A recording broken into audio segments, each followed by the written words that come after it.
হে মানুষ, চিন্তা করবা তোমাদেরকে হাসরের ময়দানে উপস্থিত করা হবে খালি পায়ে,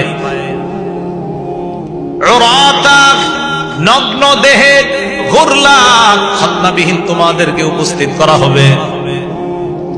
আম্মা জান আয়েশা বলেন, কুলতু ইয়া রাসূলুল্লাহ আর-রিজালু ওয়ান-নিসা ইয়ানজুরু বা'দুহুম ইলা বা'দ। ইয়া রাসূলুল্লাহ, নারী পুরুষ সকলেই তো কিয়ামতের ময়দানে উপস্থিত হবে, একজন তো আরেকজনের দিকে দেখে ফেলবে, মানুষ কি লজ্জা পাবে না?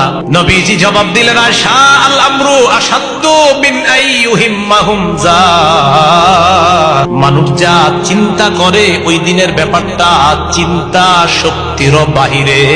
মানুষ চিন্তা করে কিয়ামতের ময়দানে উলঙ্গ থাকলে একজন আরেকজনকে দেখবে, এটা হলো মানুষের চিন্তা।